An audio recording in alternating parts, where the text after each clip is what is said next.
저는 믿지 않았습니다. 24개 기호로 모든 소리를 표현한다는 말을. 한자 수만 자를 외우며 자란 저에게 그건 불가능에 가까운 이야기였죠. 그런데 제 학생들이 그 문자로 메시지를 보내기 시작했습니다. 처음엔 수업까지였습니다. 그 다음엔 선택이었습니다. 놀라운 건 그 선택이 멈추지 않았다는 겁니다. 5천년 한자 문명의 나라에서 600년 된 이웃나라 문자가 젊은 손가락 사이로 퍼지고 있었습니다. 지금부터 제가 교실에서 목격한 문자 혁명의 실화 시작합니다. 저는 중국 광둥성의 한 고등학교에서 외국어를 가르치는 교사입니다. 올해로 교단의 선지 18배째입니다. 영어, 일본어, 한국어를 번갈아 가르쳤고 지금은 한국어반을 맡고 있습니다. 솔직히 말씀드리면 저는 한국어에 큰 기대를 품지 않았습니다. 한국은 인구 5천만의 작은 나라였고 한글은 자음과 모음을 조합해 쓴다는 정도만 알고 있었죠. 중요한 건 실용성이었습니다. 영어는 국제 공용어이고 일본어는 경제 대국의 언어입니다. 한국어는 그 사이 어딘가 K-팝을 좋아하는 학생들의 취미 정도로 여겨졌습니다. 그런 생각이 바뀌기 시작한 건 2019년 무렵이었습니다. 그해 봄 학교에서 제2외국어 선택 현황을 집계했습니다. 일본어반 42명, 한국어반 67명. 저는 숫자를 2번 확인했습니다. 한국어반이 일본어반을 넘어섰습니다. 처음 있는 일이었죠. 교무실에서 동료 교사가 물었습니다. 한국어가 왜 이렇게 인기야? 드라마 때문인가? 저는 고개를 끄덕였습니다. 당시엔 그게 전부라고 생각했습니다. 한류 열풍이 학생들을 끌어모은 것이라고요. 일시적인 유행이겠거니 했습니다. 한자를 수천 자 외워야 겨우 신문을 읽을 수 있는 우리와 달리 그 나라 문자는 몇 주면 읽을 수 있다는 소문이 돌았지만 저는 과장이라고 치부했습니다. 제가 간과한 게 있었습니다. 학생들은 단순히 좋아하는 가수의 나라 말을 배우려는 게 아니었습니다. 무언가 다른 동기가 있었죠. 그걸 알아채기까지 시간이 걸렸습니다. 저는 한자 문학원에서 태어나고 자랐습니다. 초등학교 때부터 한자를 외웠고 중학교 때는 1000자가 넘는 한자를 암기해야 했습니다. 고등학교를 졸업할 때쯤이면 3000자 이상을 알아야 일상적인 독해가 가능했죠. 대학에서 어문학을 전공하면서 그 수는 더 늘어났습니다. 한자는 위대한 문자입니다. 수천 년 역사가 녹아있고 하나하나의 의미와 철학이 담겨있죠. 하지만 배우기는 어렵습니다. 글자마다 모양이 다르고 발음과 뜻을 따로 외워야 합니다. 컴퓨터나 스마트폰으로 입력할 때도 마찬가지입니다. 병음을 치고 변환 목록에서 원하는 한자를 골라야 합니다. 저는 이게 당연하다고 생각했습니다. 문자란 원래 그런 것이라고요. 한국어 수업을 시작하면서 저는 한글의 구조를 설명해야 했습니다. 교재에는 이렇게 적혀 있었습니다. 한글은 자음 14자와 모음 10자, 총 24자로 이루어져 있다고요. 이 24개의 기호를 조합하면 11,000개가 넘는 음절을 만들 수 있다고요. 저는 칠판에 자음을 적었습니다. 기역, 이은, 디귿, 이을, 미음, 비읍, 시옷, 이응, 지읒, 치읒, 키읔, 티읒, 피읍, 키읔. 그 다음 모음을 적었습니다. 아, 야, 여, 오, 요, 우, 유, 으, 이. 학생들은 멍하니 칠판을 바라봤습니다. 한 학생이 손을 들었습니다. 선생님, 이게 전부예요? 저는 고개를 끄덕였습니다. 기본 자모는 이게 전부야. 여기에 쌍자음이랑 이중모음을 더하면 조금 늘어나지만 기본 원리는 이 24글자로 설명이 돼. 교실이 잠시 조용해졌습니다. 학생들 사이에서 웅성거림이 일었습니다. 누군가 중얼거렸습니다. 한자보다 훨씬 적네. 저는 그 말을 무심히 넘겼습니다. 당시엔 그게 무슨 의미인지 깊이 생각하지 않았습니다. 글자 수가 적다고 해서 언어가 쉬운 건 아니라고 생각했죠. 문법도 있고 어휘도 있고 발음도 있으니까요. 하지만 학생들은 달랐습니다. 첫 수업이 끝난 후 몇몇 학생들이 교탁으로 다가왔습니다. 선생님, 자음 모양이 규칙이 있는 것 같아요. 저는 놀랐습니다. 그 학생은 이미 한글 자음의 제자 원리를 눈치챈 것이었죠. 기역에서 키읔으로, 니은에서 디귿으로 획을 더하면 비슷한 계열의 더 센 소리가 된다는 거요. 저는 설명을 이어갔습니다. 맞아. 한글 자음은 발음 기관의 모양을 본떠서 만들었어. 미음은 입술 모양, 시옷은 이빨 모양, 이응은 목구멍 모양이야. 그리고 획을 더하면 같은 위치에서 나는 더 강한 소리가 돼. 학생들의 눈이 반짝였습니다. 한 학생이 말했습니다. 그러면 외울 필요가 없잖아요. 규칙만 알면 되니까요. 저는 고개를 끄덕였지만 속으로는 복잡한 감정이 일었습니다. 그건 제가 한자를 배울 때는 경험하지 못한 감각이었죠. 한자에는 부수가 있고 구성 원리가 있지만 글자마다 새로 외워야 하는 부분이 많습니다. 한글은 달랐습니다. 원리를 이해하면 응용이 가능했죠. 그날 밤, 저는 집에서 한글 자판을 유심히 들여다봤습니다. 컴퓨터 키보드에 한글을 설정하고 입력해봤습니다. 기역을 치면 기역이 나왔습니다. 아를 치면 아가 나왔습니다. 기역과 아를 연속으로 치면 가가 됐습니다. 중간에 변환 과정이 없었습니다. 후보 목록도 나타나지 않았습니다. 친 대로 바로 글자가 완성됐죠. 저는 중국어를 입력할 때의 과정을 떠올렸습니다. 우리는 먼저 병음을 칩니다. 예를 들어 한자 학교를 입력하려면 쉬에 샤오라고 치죠. 그러면 화면에 수많은 동음이어가 뜹니다. 학교, 협조, 효소, 혈소판. 그 중에서 원하는 한자를 번호로 선택해야 합니다. 빠르게 치면 분당 200자에서 250자 정도가 나온다고 합니다. 한글은 입력 방식 자체가 달랐습니다. 생각한 소리를 그대로 누르면 됐습니다. 선택 과정이 없으니 속도가 빨라질 수밖에 없었죠. 저는 그때까지도 이게 얼마나 큰 차이인지 실감하지 못했습니다. 문자 입력 속도가 일상에서 그렇게 중요할까 싶었죠. 우리는 수천 년 동안 한자를 써왔고 병음 입력 방식에도 익숙해져 있었으니까요. 하지만 제 학생들은 다른 세대였습니다. 태어날 때부터 스마트폰을 손에 쥐고 자란 세대였죠. 그들에게 문자 입력은 호흡처럼 자연스러운 행위였습니다. 하루에도 수십 번, 수백 번 메시지를 주고받았죠. 그 세대에게 입력 속도는 단순한 편의가 아니었습니다. 소통의 밀도였습니다. 저는 아직 그걸 몰랐습니다. 제 학생들이 한글을 단순히 배우는 것에서 그치지 않고 실제로 사용하기 시작할 줄은요. 수업 시간에 배운 문자가 교실 밖으로 나가 그들의 손가락 사이로 퍼져나갈 줄은요. 그건 다음 학기에 벌어진 일이었습니다. 다음 학기가 시작됐습니다. 한국어반 학생 수는 더 늘어 있었습니다. 78명. 한 학기 만에 11명이 추가된 겁니다. 교실 뒤쪽에 책상을 더 들여놔야 했죠. 저는 수업을 이어갔습니다. 자모 조합, 받침 규칙, 기초 문장 구조. 학생들은 열심히 따라왔습니다. 시험 성적도 나쁘지 않았죠. 하지만 저는 뭔가 이상한 낌새를 느꼈습니다. 쉬는 시간이었습니다. 한 학생이 친구에게 스마트폰 화면을 보여주고 있었죠. 저는 무심코 지나가다가 발걸음을 멈췄습니다. 화면에 한글이 보였습니다. 뭐 하는 거야? 학생이 고개를 들었습니다. 아, 선생님. 친구한테 메시지 보내는 중이에요. 한글로? 네. 연습 삼아서요. 저는 화면을 들여다봤습니다. 오늘 뭐 해? 나 심심해. 어눌하지만 분명한 한글이었습니다. 저는 물었습니다. 상대방도 한국어반 학생이야? 아니요. 다른 반이에요. 근데 얘도 한글 읽을 줄 알아요. 저는 의아했습니다. 한국어반이 아닌 학생이 어떻게 한글을 읽죠? 학생이 설명했습니다. 제가 가르쳐 줬어요. 자음이랑 모음 조합하는 법만 알려줬더니 금방 읽더라고요. 금방이라는 말이 귀에 걸렸습니다. 저는 더 물었습니다. 얼마나 걸렸는데? 1시간쯤요? 읽는 건 그 정도면 되더라고요. 쓰는 건 조금 더 걸렸지만요. 1시간. 저는 그 숫자를 곱씹었습니다. 한자를 배울 때는 상상할 수 없는 속도였죠. 우리는 초등학교 6년 내내 한자를 배웁니다. 그래도 신문을 편하게 읽으려면 수천 자를 알아야 합니다. 그날 이후로 저는 학생들을 더 주의 깊게 관찰했습니다. 수업 시간에만 한글을 쓰는 게 아니었습니다. 복도에서, 급식실에서, 운동장에서 학생들은 스마트폰을 들고 무언가를 열심히 입력하고 있었죠. 한 달쯤 지났을 때 저는 학생들에게 물었습니다. 혹시 수업 외에 한글로 메시지 보내는 사람 있어? 절반 이상이 손을 들었습니다. 저는 놀라서 다시 물었습니다. 왜 한글로 보내? 중국어로 보내면 되잖아. 한 학생이 대답했습니다. 재밌어서요. 그리고 빨라요. 빠르다. 그 말이 다시 나왔습니다. 저는 구체적으로 물었습니다. 뭐가 빠른데? 입력이요. 생각나는 대로 바로 치면 되니까요. 한자처럼 고를 필요가 없잖아요. 다른 학생이 덧붙였습니다. 친구들이랑 비밀 대화할 때도 좋아요. 부모님이 못 읽으시거든요. 교실에 웃음이 번졌습니다. 저도 웃었지만 머릿속에서는 다른 생각이 돌아가고 있었죠. 학생들은 한글을 암호처럼 쓰고 있었습니다. 그들만의 언어로요. 하지만 암호라고 하기엔 배우기가 너무 쉬웠습니다. 1시간이면 읽을 수 있고 며칠이면 쓸 수 있는 문자.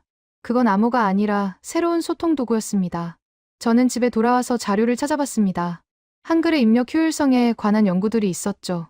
한글은 소리와 글자가 1대1로 대응합니다. 생각한 소리를 그대로 누르면 글자가 완성되죠. 중간에 선택 과정이 없으니 인지 부하가 줄어듭니다. 중국어는 다릅니다. 병음을 입력하고 동음이어 중에서 원하는 한자를 고르는 과정이 필요하죠. 그 선택에 시간이 걸립니다. 특히 빠르게 대화할 때는 그 차이가 누적됩니다. 저는 교사로서 불편한 감정을 느꼈습니다. 한자는 우리 문명의 근간입니다. 수천 년 역사와 철학이 담긴 문자죠. 그런데 제 학생들이 이웃나라의 600년 된 문자의 매력을 느끼고 있었습니다. 편리하다는 이유로요. 하지만 저는 교육자입니다. 학생들의 선택을 부정할 수는 없었죠. 그들은 자신들에게 맞는 도구를 찾고 있었습니다. 디지털 시대에 태어난 세대답게 효율을 본능적으로 추구하고 있었죠. 저는 그때까지도 이게 일시적인 유행이라고 생각했습니다. 시험 기간이 지나고 드라마 열풍이 식으면 자연스럽게 사라질 거라고요. 그 예상이 틀렸다는 걸 알기까지 그리 오래 걸리지 않았습니다. 변화가 눈에 띄기 시작한 건 그해 겨울이었습니다. 기말고사가 끝난 직후였죠. 저는 채점을 마치고 교무실에서 쉬고 있었습니다. 옆자리 동료 교사가 말을 걸었습니다. 요즘 학생들 메시지 보면 이상한 글자가 섞여 있던데. 그거 한글이야? 저는 고개를 끄덕였습니다. 한국어반 학생들이 쓰는 거야. 근데 한국어반 아닌 애들도 쓰더라고. 내 반에서도 봤어. 저는 커피잔을 내려놓았습니다. 예상은 했지만 다른 교사의 입에서 직접 들으니 실감이 났죠. 한글이 한국어반을 넘어서 퍼지고 있었습니다. 겨울방학 동안 저는 학생들의 SNS를 관찰했습니다. 물론 사생활 침해가 되지 않는 선에서요. 공개 게시물만 봤죠. 놀라운 광경이 펼쳐졌습니다. 게시물 중간중간에 한글이 섞여 있었습니다. 완전한 한국어 문장은 아니었습니다. 감탄사나 짧은 표현들이었죠. 대박, 진짜, 아이고, 어떡해. 중국어 문장 사이에 한글 단어가 자연스럽게 끼어들어 있었습니다. 저는 한 학생에게 메시지를 보냈습니다. 왜 한글을 섞어서 써? 답장이 왔습니다. 느낌이 달라요. 중국어로는 표현 안 되는 뉘앙스가 있어요. 느낌이 다르다. 저는 그 말을 곱씹었습니다. 언어학에서 말하는 정서적 기능이었죠. 같은 뜻이라도 어떤 언어로 표현하느냐에 따라 감정의 결이 달라집니다. 새 학기가 시작됐습니다. 한국어반 등록 인원은 91명. 100명에 가까워지고 있었죠. 더 놀라운 건 다른 현상이었습니다. 수업 첫날, 저는 학생들에게 자기소개를 시켰습니다. 한 학생이 말했습니다. 저는 지난 학기에 한국어반이 아니었어요. 근데 친구들한테 한글 배웠어요. 이번 학기부터 정식으로 수업 듣고 싶어서 신청했어요. 비슷한 사례가 여럿 있었습니다. 정규 수업 전에 이미 한글을 익힌 학생들. 친구에게 배웠거나 인터넷 강의를 받거나 한국 드라마 자막을 보면서 독학한 경우도 있었죠. 저는 수업 방식을 조정해야 했습니다. 기초반과 중급반을 나눴죠. 이미 한글을 읽을 줄 아는 학생들에게 자모부터 가르치는 건 시간 낭비였으니까요. 중급반 학생들과 대화하면서 저는 흥미로운 사실을 알게 됐습니다. 그들은 한글을 단순히 읽고 쓰는데 그치지 않았습니다. 실제로 활용하고 있었죠. 한 학생이 노트를 보여줬습니다. 수학 공식 옆에 한글로 메모가 적혀 있었습니다. 저는 물었습니다. 이게 뭐야? 공식 외우는 방법이요. 한글로 적으면 발음대로 읽히니까 기억하기 쉬워요. 다른 학생은 일기를 한글로 쓰고 있었습니다. 부모님이 못 읽으시거든요. 비밀 일기 같은 거예요. 교실 곳곳에서 비슷한 이야기가 들려왔습니다. 한글은 그들에게 또 하나의 표기 수단이 되어 있었습니다. 중국어를 대체하는 게 아니라 보완하는 도구로요. 저는 교육자로서 복잡한 심경이었습니다. 한편으로는 뿌듯했죠. 제가 가르친 문자가 학생들의 삶에 스며들고 있었으니까요. 하지만 다른 한편으로는 불안했습니다. 이게 어디까지 갈까? 한자 문학원에서 다른 문자가 이렇게 빠르게 확산되는 게 정상인가? 저는 자료를 더 찾아봤습니다. 해외 한국어 학습자 통계가 있었죠. 전 세계적으로 한국어 학습 시장이 성장하고 있었습니다. 특히 온라인 플랫폼에서 한국어 수강생이 크게 늘었다는 보고가 있었죠. 원인은 복합적이었습니다. 한류 콘텐츠의 인기, 한국 기업의 글로벌 진출, 한국 유학 수요 증가. 하지만 저는 또 다른 요인을 보고 있었습니다. 문자 자체의 힘이었죠. 한글은 배우기 쉽습니다. 규칙이 명확하고 예외가 적죠. 디지털 환경에서 입력이 빠릅니다. 이런 특성이 젊은 세대에게 매력적으로 다가간 겁니다. 저는 그때 처음으로 생각했습니다. 어쩌면 이건 유행이 아닐 수도 있겠다고요. 구조적인 변화의 시작일 수도 있겠다고요. 하지만 그건 아직 저 혼자만의 추측이었습니다. 확신이 되려면 더 많은 증거가 필요했죠. 그 증거는 예상보다 빨리 나타났습니다. 그해 봄, 예상치 못한 소식이 들려왔습니다. 교육청에서 공문이 내려왔죠. 제2외국어 교육과정 개편 관련 설문조사 참여 요청이었습니다. 설문 항목 중에 눈에 띄는 문장이 있었습니다. 한국어 정규 교과목 채택 가능성에 대한 의견을 묻는 항목이었죠. 저는 교무실에서 동료 교사들과 이야기를 나눴습니다. 한국어가 정규 과목이 될 수도 있다는 건가? 아직 검토 단계래. 근데 분위기가 예사롭지 않아. 저는 설문지를 꼼꼼히 읽었습니다. 현재 제2외국어로 영어, 일본어, 러시아어, 프랑스어, 독일어 등이 지정되어 있었죠. 한국어는 일부 지역에서 선택 과목으로 운영되고 있었지만 전국 단위 정규 교과는 아니었습니다. 그런데 흐름이 바뀌고 있었습니다. 동남아시아 여러 나라에서 한국어를 제2외국어로 채택하는 사례가 늘고 있다는 소식이 들려왔죠.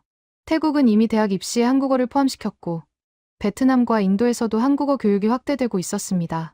저는 학생들에게 이 소식을 전했습니다. 반응은 뜨거웠죠. 선생님, 그러면 한국어로 대학 갈 수 있어요? 아직 확정된 건 아니야. 하지만 가능성은 있어. 학생들 사이에서 웅성거림이 일었습니다. 한 학생이 말했습니다. 영어는 너무 경쟁이 심해요. 한국어가 입시에 들어오면 기회가 될 수도 있겠네요.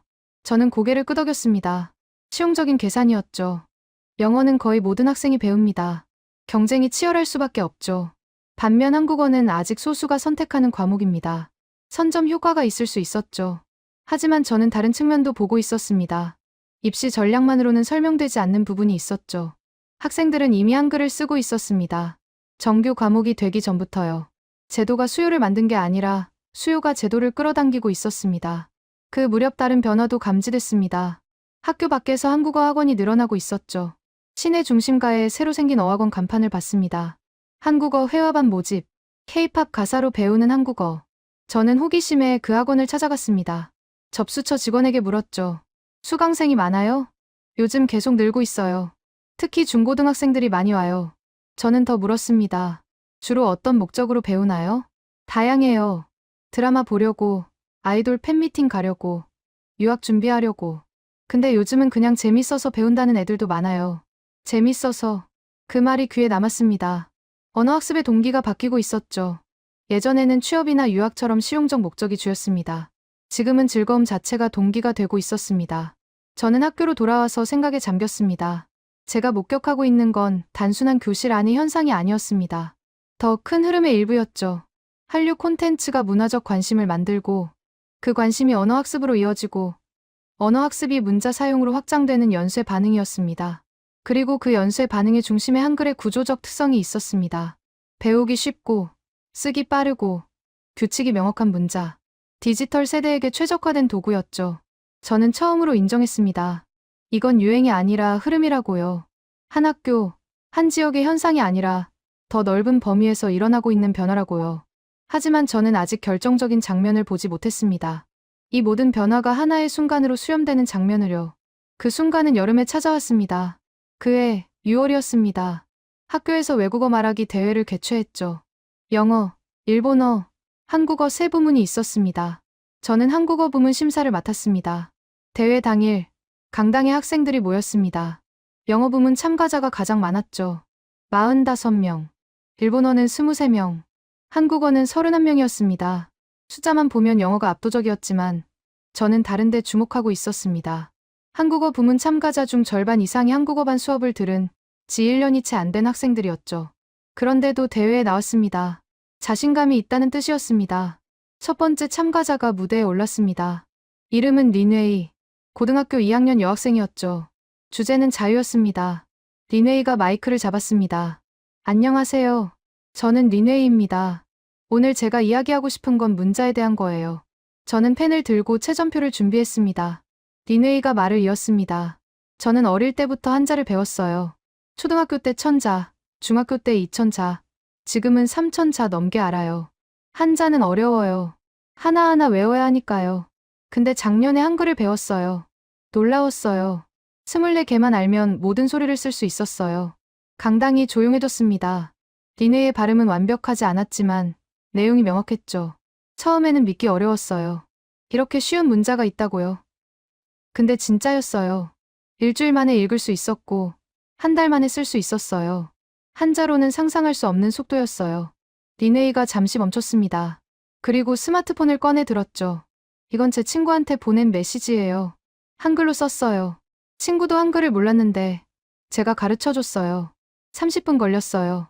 이제 우리는 한글로 대화해요. 부모님은 못 읽으세요. 강당에서 웃음이 터졌습니다. 저도 웃었지만 동시에 가슴이 뭉클했죠.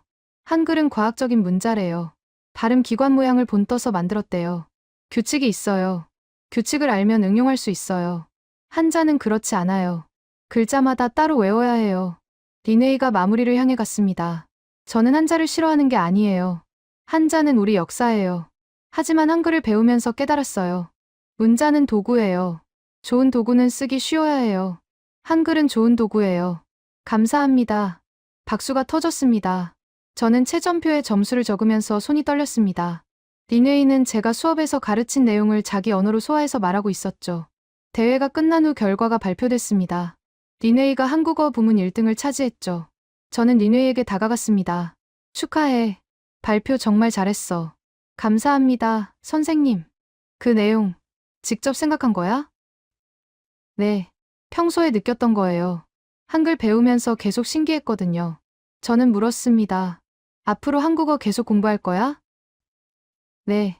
한국 유학도 생각하고 있어요. 리네이가 돌아간 후 저는 강당에 홀로 남았습니다. 빈 무대를 바라보며 생각했죠. 제가 목격한 건 한 학생의 발표가 아니었습니다. 세대의 선언이었습니다. 한자 문화권에서 태어나고 자란 학생이 다른 문자의 효율성을 인정하고 있었습니다. 거부감 없이 자연스럽게. 이건 제가 예상했던 것보다 훨씬 깊은 변화였죠. 저는 그날 밤 일기를 썼습니다. 한글로요. 처음이었습니다. 어색했지만 리네이의 말이 맞았습니다. 생각나는 대로 쓰면 됐습니다. 선택할 필요가 없었죠. 펜이 멈추지 않았습니다. 리네이의 발표 영상이 퍼지기 시작한 건 대회 다음 날이었습니다. 누군가 스마트폰으로 촬영한 영상을 SNS에 올렸죠. 처음에는 학교 내부에서만 돌았습니다. 그런데 일주일 만에 조회수가 10만을 넘겼습니다. 댓글이 수천 개 달렸죠. 저는 퇴근 후 집에서 그 댓글들을 읽었습니다. 반응은 크게 두 갈래였습니다. 한쪽은 공감이었죠. 나도 한글 배우는 중인데 진짜 쉬움. 한자 외우느라 죽겠는데 한글은 일주일이면 된다고? 이 학생 말 맞음. 문자는 도구임. 다른 한쪽은 반발이었습니다. 한자가 우리 문화인데 이게 뭔 소리야. 외국 문자 좋다고 칭찬하는 게 맞아? 한글이 쉬운 건 인정하지만 그렇다고 한자를 폄하하면 안 되지. 논쟁이 붙었습니다. 댓글창이 전쟁터가 됐죠. 저는 불안해졌습니다. 리네이가 공격받을까 봐요. 다음날 학교에 출근하니 분위기가 어수선했습니다. 교장실에서 호출이 왔죠. 저는 긴장하며 교장실 문을 열었습니다. 교장 선생님이 말했습니다. 그 발표 영상 봤어. 학생이 한 말이 논란이 되고 있더군. 저는 대답했습니다. 네, 저도 봤습니다. 교장 선생님이 물었습니다. 자네 생각은 어때? 그 학생이 잘못한 건가? 저는 잠시 생각했습니다. 그리고 솔직하게 말했죠. 리네이는 자기가 경험한 걸 말한 겁니다. 한글이 배우기 쉬웠다는 건 사실이에요. 한자를 폄하하려는 의도는 아니었다고 봅니다. 교장 선생님이 고개를 끄덕였습니다. 나도 그렇게 생각해. 근데 문제는 여론이야. 학부모 항의 전화가 몇 통 왔어. 저는 놀랐습니다. 항의요? 우리 아이가 한자 안 배우고 한글만 배우려 한다고. 학교에서 이상한 걸 가르치냐고. 저는 한숨이 나왔습니다. 리네이의 발표가 의도치 않은 파장을 일으킨 거였죠. 며칠 후 리네이를 따로 불렀습니다. 리네이의 표정이 어두웠죠. 선생님, 저 잘못한 거예요? 저는 고개를 저었습니다. 아니, 내가 한 말은 틀리지 않았어. 다만 사람들이 민감하게 받아들인 거야. 리네이가 말했습니다. 저는 한자가 싫다고 한 적 없어요. 그냥 한글이 편하다고 했을 뿐인데. 저는 리네이의 어깨를 토닥였습니다. 알아. 걱정하지 마. 시간이 지나면 괜찮아질 거야. 하지만 상황은 생각보다 복잡하게 흘러갔습니다. 지역 언론에서 취재 요청이 왔죠. 학교 측은 조심스럽게 대응했습니다. 인터뷰는 거절하고 공식 입장만 내보냈죠. 학생의 발표는 개인적인 학습 경험을 공유한 것이며 학교의 공식 입장이 아닙니다. 저는 씁쓸했습니다. 리네이는 진심을 말했을 뿐인데 그게 논란이 되다니요. 그런데 흥미로운 현상이 벌어졌습니다. 논란이 커지면서 오히려 한글에 대한 관심도 커진 거였죠. 영상 조회수가 50만을 넘겼습니다. 댓글 중에 이런 것도 있었습니다. 한글이 뭔데 이렇게 난리야? 한번 배워볼까? 저는 역설적인 상황을 목격하고 있었습니다. 반발이 관심을 낳고 관심이 학습으로 이어지는 구조였죠. 한 달 후 새학기 등록이 시작됐습니다. 한국어반 신청자가 폭증했습니다. 124명. 역대 최다였죠. 교실 하나로는 감당이 안 돼서 2개 반으로 나눠야 했습니다. 저는 신청서를 정리하면서 생각했습니다. 논란은 일시적이었지만 그 논란이 남긴 건 호기심이었죠. 사람들은 왜 한글이 쉽다는 건지 직접 확인하고 싶어 했습니다. 니네의 발표는 씨앗이었습니다. 논란이라는 비바람을 맞았지만 그 씨앗은 오히려 더 깊이 뿌리를 내리고 있었죠. 논란이 가라앉는 데는 2달이 걸렸습니다. 그 사이 저는 많은 생각을 했죠. 니네의 발표가 왜 그토록 민감한 반응을 불러일으켰는지. 한자는 단순한 문자가 아니었습니다. 정체성이었죠. 수천 년 동안 이 땅의 지식과 철학을 담아온 그릇이었습니다. 그런데 16살 학생이 무대에 서서 말한 겁니다. 이웃나라 문자가 더 편하다고요. 그게 일부 사람들에게는 도전으로 느껴진 거였죠. 저는 린웨이를 다시 만났습니다. 10월 초였죠. 린웨이의 표정이 밝아져 있었습니다.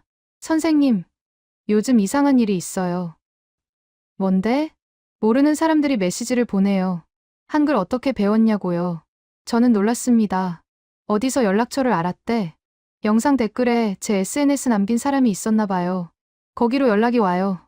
린웨이가 스마트폰을 보여줬습니다. 메시지함에 수십 개의 대화창이 있었죠.